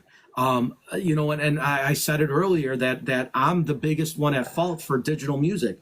I just download a song. If I like it, I download it. It's in my phone and I play it. But I remember the excitement and enjoyment I used to have at 14, 15, 16 years old, going to the mall to record shop. It was awesome. It was a cool thing to do. I think that I'm actually being very optimistic now. I think that we're getting to a world that could be kind of ideal in a sense, right? Because an independent artist can create their shit and get it out to the entire planet, and it's up to them to be able to make themselves known and their skill of selling themselves or being appealing or whatever, right? But that was not possible for any band in the early 90s or whatever, right? You had to have a label. Like, there was no way that a Swedish band could barely even make it to Germany, type of thing, right? Right. So that is good. Like, you can discover new music from everywhere all the time now. And you also have this, what's coming back is that people are starting to feel like, I want to feel connected to my favorite artists. And the one thing, and one thing you can do with that is to buy an album, and you go to the show and you buy the T-shirt or the merchandise, or you order a patch from the website and put it on your battle vest or whatever it is, right? So I think it's the best of both worlds, really. I think it's I am not going to knock streaming services. The revenue model and how much artists are being paid, that's a totally different discussion. But I think in principle, you can sit in your bedroom and potentially reach every person on the fucking planet. And which is freaking amazing. So I can blame Spotify for making a whole lot of money and artists not making a whole lot of money, but they are still enabling artists to be able to get everywhere on the planet, which was not possible before. So I have to, give them a little bit of credit for that, unfortunately. And I will say this too, to turn a negative into a positive, was when COVID hit, right? And concerts weren't being shown, they were being televised, and they weren't. I really thought that the music industry was never going to recover from that, right? I'm like, well, who's going to want to go see a concert again, right? Like, if you can watch an artist from your home and they're putting a concert on and they're selling DVDs now for you to watch at your house or Blu-ray discs, why would anybody ever want to go to a concert again? And it's the one thing that I loved, where fans were still like, go play live, we still want to see you. And I was so nervous that was going to kill the music business and that live touring was going to be over. And now it's more exciting to go see a band than it was 20 years ago. So I'm glad that we didn't lose that. Yeah. So turn that, from a negative to positive back to negative again, because that's what I do. No, right. No, but it was a really positive outcome of the pandemic, because artists did that. It was like, okay, I can't go out and tour for you guys, but I'm going to do a webcast out of my bedroom with my best friends, and you guys can watch. And I think that was all that is what triggered people feeling like, yeah, shit, this is great, but it's not at all the same as being there in the same room as the artist. Right. So as soon as the pandemic is over, I'm going to see you in person and not just on the TV, right? But that's also what, so here's the negative part of it. But that's also what made these folks be able to jack up the prices to $200 a ticket, type of thing, because demand went up so high. People got so hungry for that concert experience that they were willing to pay a whole lot of money. But it's a market economy, I guess. People pay what they want to pay, and it's unfortunate, but that's like everything, right? It's anything that there's a big demand for is going to go up, right? Whether it's cars, watches, music, whatever, right? That's always going to be the case. Whenever there's something that somebody wants and there's only a limited amount of people that can get to it, it's going to cost the money to go up, right? Most stadiums for a big concert can hold 30,000 people. Well, if 40,000 people want to go see the show, or 50,000 people, and it only holds 30, well, 20,000 people are going to fight to get in the door, and they fight with their wallets, right? So the person that buys the ticket for $200 says, listen, I'm not going to go, but I'll sell it to you for $2,000 and make 110% profit on it. Somebody with $2,000 is going to say, give me that ticket. I'll take it. Yeah, sure. I think that we're seeing a bit of a pendulum swing there, though, right? I mean, we saw the Black Keys, they had to cancel their whole tour because they thought that they could pack up stadiums and nobody would pay that amount of money to see them in the stadium, right? It's hard, right? How do you justify going to see Taylor Swift for $10,000? You want to bring your family. You have a wife and two kids that want to go see Taylor Swift, and you got to spend $60,000 to get your family into a concert. And most people aren't going to do that, right? That's a very small elite of people that would do that. But I think that it's to the point where the next group of people said, well, we're not going to do that. We're not going to do that. Well, guess what? Those ticket prices all came back down, and now they're $200 again, which is still a lot to see somebody, but it's not $2,000 or $4,000 or $6,000. Right. And what's good for the scene that you and me are mostly into, the metal stuff, right, is that when people get into that, they are face to face with the freaking bands, right? And, even at a place like the Forge that we're going to on Saturday, which is pretty large, if you want to, just sort of sneak by the people, and you can be, 10 feet away from the band, right? That does not happen at a Taylor Swift show, right? No, right. You're at your seat. Your seat is your seat. So you smell the sweat, and you're there, and you're experiencing it for yourself, and for sure. And I think that is also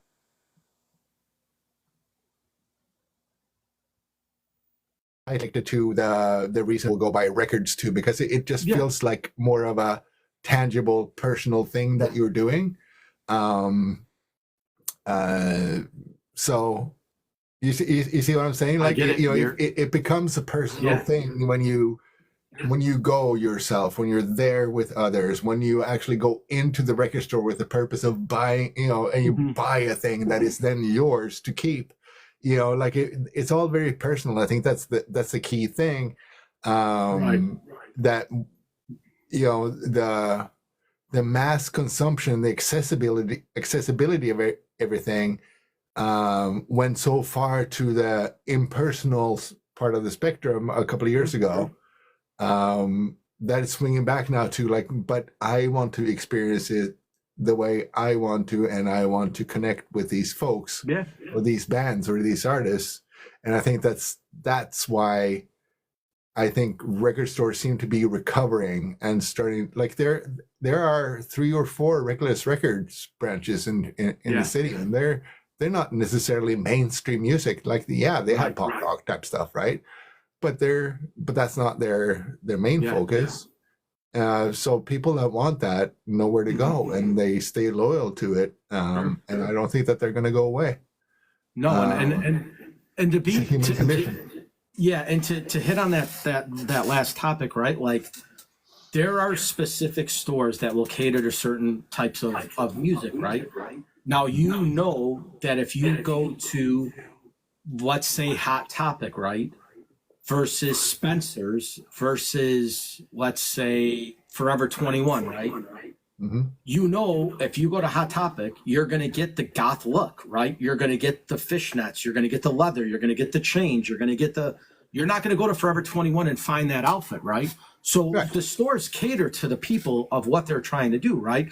Hot Topic was always more towards the underground scene, right? Your hardcore punk, your metal, your goth, your trance, your more darker side of music, right? Where And they're doing Spencer's just was fine. more right, and Spencer's was more of your middle of the ground, right? You could find your Nirvana stuff there, and you could find your Black Flag stuff there, and you could find, but you weren't going to find the obscure stuff as you would in Hot Topic. And then Forever 21 was basically like your pop stuff, right? If you're going to go see Miley Cyrus, you go to Forever 21. You're not Yeah. going to go to Hot Topic to buy an outfit to go see Taylor Swift, right? So it's those stores, I think, also cater to their audience as well. And just like record stores do to the specific music, it's also the clothing stores and the atmosphere of those kind of stores, right? Where you walk into Hot Topic and it's black lit and it's, kind of the eerie lighting and the not so bright lights, right? And you go to Spencer and it's more of the yellows and blues and greens type of thing. And when you go to Forever 21, it's all white, right? It's not like you don't see any of the dark stuff in there. Yeah. Yeah, but I also think that in terms of record sales, physical media sold, I would almost argue that I don't know, I haven't seen the statistics, but I would expect that the gap isn't so large as you might expect between, let's say, Slipknot and Taylor Swift, even though they're on entirely different tiers. Right. Or let's do something more obscure. Let's say Meshuggah, right? Yeah. 50%, let's say, of diehard Meshuggah fans will buy a CD or vinyl copy of the new album, even though they can listen to it on Spotify. 50% of Taylor Swift fans will not buy the record or the CD because they will just put it on Spotify on repeat. Right, but see, that was the argument that you would make before about going to a show, right? If you go to see Taylor Swift, right, more than likely you're going to go because somebody else wants to go and you're just going to tag along. If somebody said you want to go see Taylor Swift, I'd be like, yeah, but I'm not into the music, right? But if somebody said, hey, let's go see Dimmu Borgir, I'm going to be like, yeah, because I'm into the music, right? I'm there for that band. I'm going there to see them. I'm not going as a tag along, right? I'm in that seat, right? So you can take a non-heavy metal fan and basically stick them anywhere and they'd be okay with it. They would tolerate it. But if you take a heavy metal fan and you bring them to any show, it's a different animal, right? Because they go to the hardcore shows, but they'll go see a country band or they won't say anything and they'll just kind of be tucked away in the corner, but they'll go, right? But you won't see somebody that's a Taylor Swift fan go to see a Job for a Cowboy show. They're just not going to do it. Right. And they certainly won't buy the t-shirt. And the crossover is very small. So fans of heavy metal music are there to see the band. They're not just there because there's nothing better to do. Where fans of non-heavy metal bands will go there because there's nothing better to do. They'll go see a guy play an acoustic song because it's their friends are going, but those 5 friends aren't going to go see Meshuggah with you. Yeah, no, that's you got a good point. Yeah. So I think eclectically, it's more. I think the metal fans throughout the world are a much more understanding breed when it comes to music. They appreciate music, but if you take a non-metal fan and make them listen to music, they're like, I can't listen to this. How do you listen to this? Right. And I think that the personal connection that I've been talking about a little bit is that, yeah, sure, you might follow Meshuggah on social media or whatever, right? But the personal connection still comes from, yes, I want to go see you live. Right. I want to buy your t-shirt. I want to buy the CD or LP or whatever, right?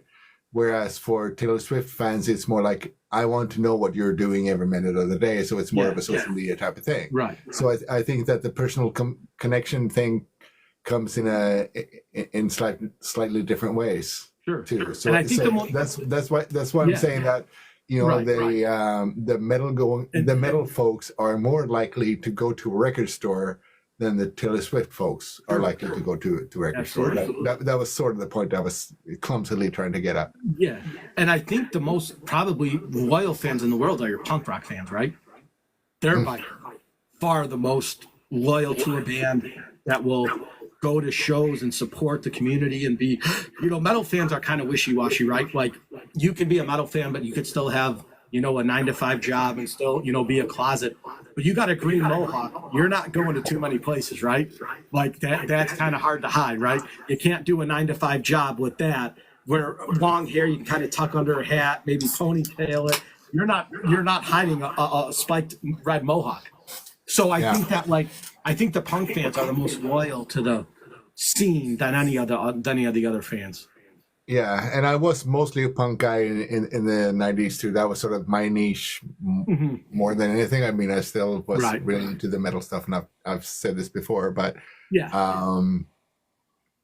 you're absolutely right. Like the punk rocker is more actively avoiding things. It's like we're in Chicago, so Steve Albini, he stayed a punk rocker till the very last breath that he drew, right? Even though he was from Evanston, but whatever. Right. But you cannot find Big Black on Spotify, on YouTube or whatever. He would just pull that off. It's like, nope, it's not the right, you get that fanaticism. It's like, I don't want that corporate or whatever value that whoever may have. Like, I don't. They're a lot more fanatic about it. What's up, boys? In American Overdose. They're a great band too, by the way. American Overdose is awesome. That's an interesting way of spelling it too. Yeah, they're awesome. American. They actually. So how I found those guys is William Rivas used to sing for Mushroomhead. He was one of their vocalists, and he did a track on American Overdose. I was looking through some of the Mushroomhead stuff, and I found them, and I was like, these guys are awesome. So I reached out to them, sent them a message, and they got back to me. So I was like, this is awesome, right? So they're a big fan interaction. So American Overdose is a great band. Cool. And do they sound like Mushroomhead too, or a little bit? They're more, I would say, industrial metal punk than Mushroomhead is. You'd like them a lot, probably. Ooh, you probably really that sounds right off my behind. Yeah, that sounds awesome. Dude, are you still here, American Overdose? Or just I don't know. They hopped on for a second, but I don't know. I would love to learn more about that because they're very good. I'll send you the link to their stuff. They're awesome. Yeah. The whole ministry I think is the perfect blend between punk rock and industrial and metal. Despite the fact that they came from synth pop, which was also kind of a cool place to come from. And that's anyway, okay. And to be honest with you, without ministry, I would have. I think I sent you the link to Hansel and Gretel. Did you listen to them? I don't remember getting that, but I think you. Okay. I think you might have mentioned them, but I don't know if we got a link. I went to see Ministry. It was probably 2003, 2004. They played at the House of Blues, and they had this band called Hansel and Gretel open for them, and they came out.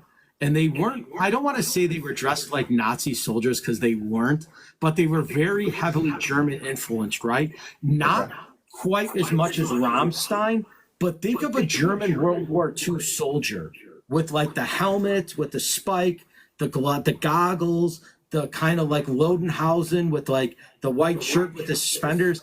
That's how they were. They had 2 females and 2 males in the band. They were awesome. Like, they stole the show. And not to say nothing bad about Ministry, because Ministry rocked, but Hansel and Gretel was phenomenal, and I've been a fan ever since. They were awesome. That's cool. Yeah, it sounds a bit like. Have you ever heard of Laibach? By the way, they were kind of industrial type thing, but they're from former Yugoslavia, and they have had all kinds of accusations about their political leanings, right? They just decided to not address that at all. It's like, you guys, you try to interpret what we are, whatever. We just do our art, and you can You can try to figure us out. And the funny thing is, I think they Hansel never and Gretel, confirmed or denied. yeah, So. and it's funny because I think Hansel and Gretel are like from Fresno, California. Like they have nothing to do with it. Really? Okay. They just took the name, but they were awesome. They were a really good band. Oh, that's awesome. Yeah. So obviously joking. That's yeah, and I Yeah. told yeah, tell you about the Oktoberfest thing. I think I did one of my posts. It was a weird thing. I used to live in Kitchener, Ontario, which has the largest Oktoberfest outside of Bavaria on the planet. Okay. A lot of old Nazis live there. I know. Like my ex's grandfather was an SS officer. That Yeah. whatever. But anyway, so there are tons of German clubs or whatever, right? So we went to one of these German clubs for Oktoberfest, and there were these kids, all blonde and blue-eyed or whatever, with the lederhosen and all that stuff. And then they start to do the folk dancing, but it's fucking Rammstein playing. Yeah, They're that's playing awesome. Du Hast and doing like German folk dancing to Rammstein. And there are these like, That's awesome. 90-year-old, people with their old military, like Americans would, but they have their old German ones, which is really creepy, and they sit there and they like clap their, knuckly little hands, oh, it was hilarious and very scary. That's awesome. It's like, oh, I'm glad I wasn't here 40 years ago because fucking hell, I wouldn't have. Anyway, side story, but that's a cool thing too. So let's give Ministry props for that too. Yeah, Ministry's awesome. Yeah. To get like because I think that's one of those things that metal is really good at too, is to mentor.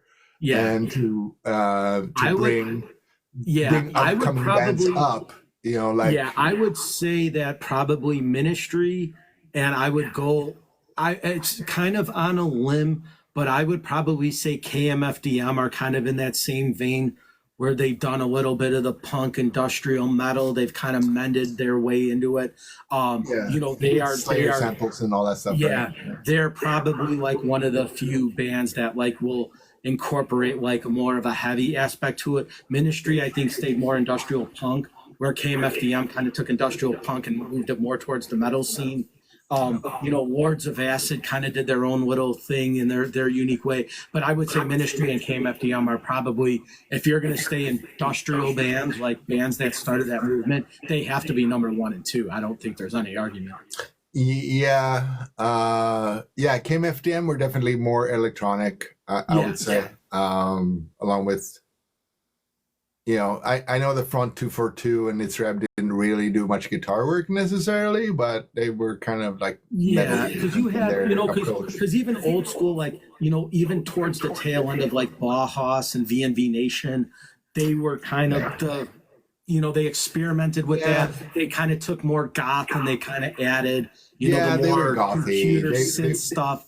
But it was like the precursor to like that. So, one can argue. I mean, it's all obviously opinionated in terms of that. But like, as far as like industrial like music goes, like Nine Inch Nails were doing it, but they were, to me, they were kind of like later into the game of things. And I'm not taking anything away from Trent Reznor. Like, he's a musical genius. But, there were a lot of bands in the late 80s, early 90s, that were doing it before Nine Inch Nails came on the scene. Nine Inch Nails just, for whatever reason, happened to have it, right? They were the it band. They had the sound, the look. They were incredible, right? But Ministry was, in a world of their own before Nine Inch Nails and KMFDM, right around that same year. So, that's where you kind of give the props to that type of thing. And,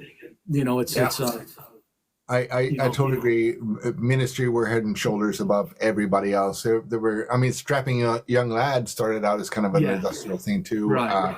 Godflesh have sort of stayed in the underground all the time, and Malhavoc was a band that was kind of around a bit. There was a band called Cop Shoot Cop that was a little bit like Fetus. And, I remember.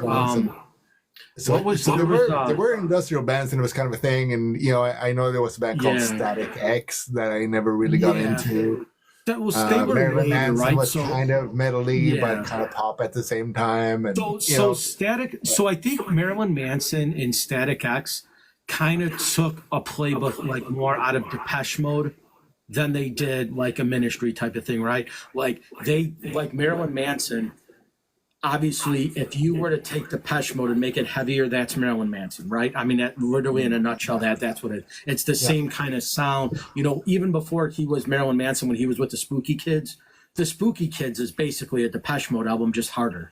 It's all it is. It's synth, pop, and electronica mixed in with a little bit heavier guitars and a little bit heavier bass, right? And then the Spooky Kids kind of turned into that first Marilyn Manson album, which kind of like exploded onto the scene, you know, with you know that kind of era of, you know, punk, industrial metal. Because when you listen to the first Manson album, like it wasn't metal like we know metal, right? Like a lot of that was punk, like kind of like horror punk at that time. It was like the Misfits on steroids. Yeah. I would say that I am in complete agreement with you, and I think that it is probably better to call Ministry industrial punk rather than industrial metal. But Al Jorgensen did one project that musically was harder and arguably better than Ministry, and that was Lard with Jello Biafra. I mean, what's it called? Is it Doughboy? Is that the name of the song? Anyway, Lard. Musically, like in terms of how hard it is and how loud it is or whatever. I mean, I know it's Jello Biafra on vocals. Yeah. I don't like his vocals very much. So if Lard would have been all Al doing that, those would probably be the best Ministry albums, maybe. To me, I give Jello Biafra all the credit on the planet for what he did and for what he is and whatever. I just don't like the way he sounds.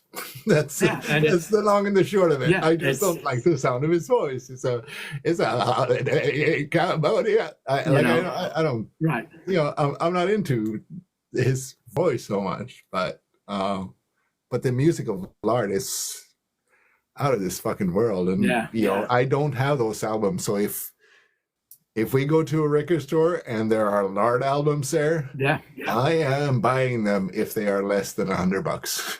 Okay, fair enough. Or whatever. Like, I don't know, but you know, gotta have some sort of limit of what it's worth. But you see what I mean? Yeah, Lard is Lard. I would buy. I think they released a 45 EP, like a 12-inch EP, and a full-length album. Yeah. And they're freaking amazing, both of them. Like, start to finish, great. Yeah, when Ministry went harder, a lot of the bands around that time were doing the same thing. Like Nail Bomb started with Max Cavalera, which was more industrial metal. And I think a lot of like bands at that point knew that was going to be the impact of what eventually would become Nine Inch Nails, where they were using synthesizers and programming more than instruments, right? And not, like I said, I never take anything away from the guys in Nine Inch Nails. What they did was incredible.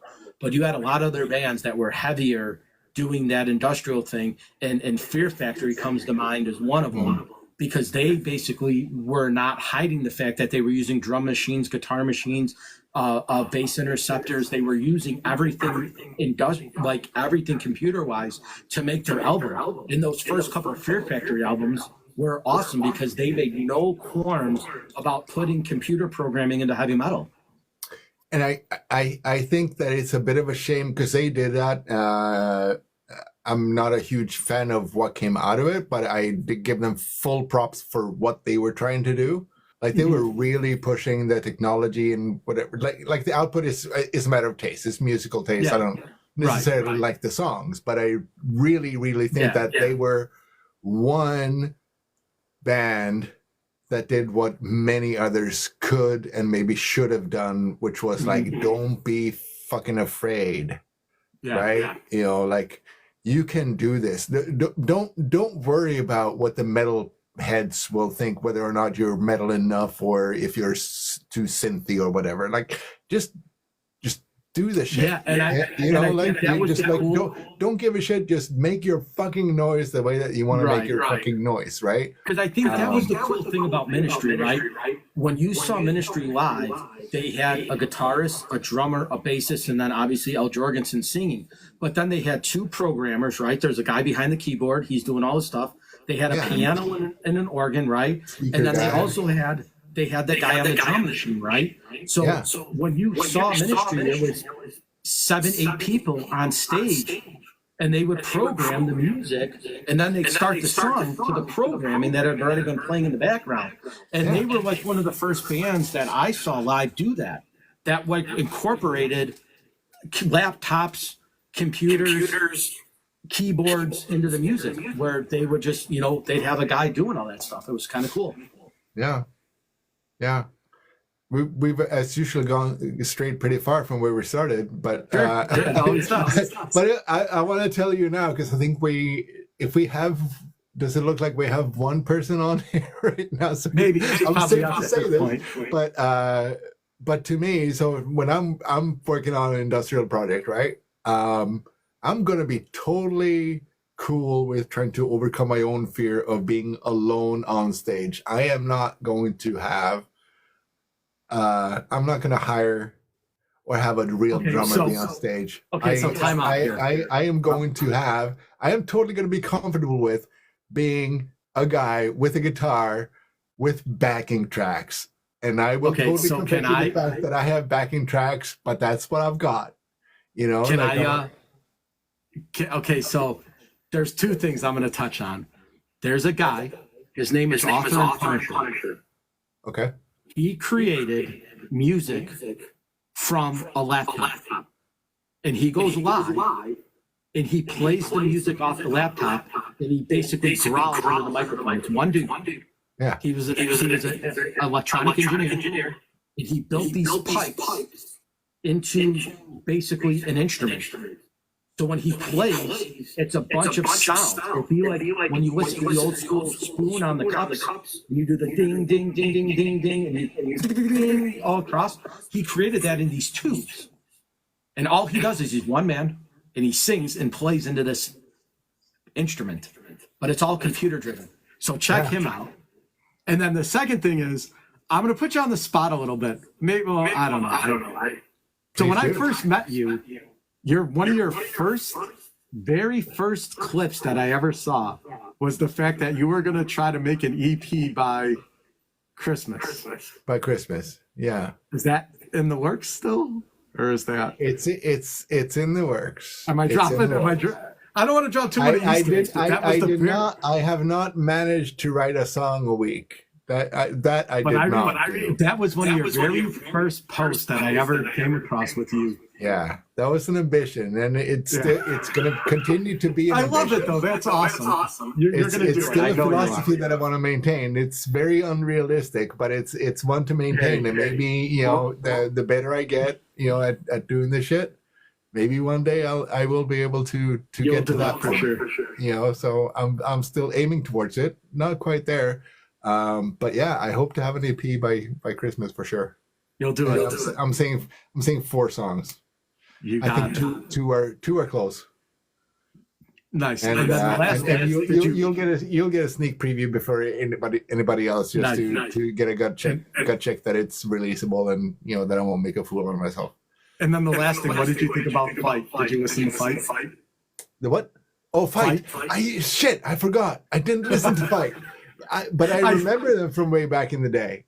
I sent you the clip. And they were more thrash-like. I like them more than Judas Priest.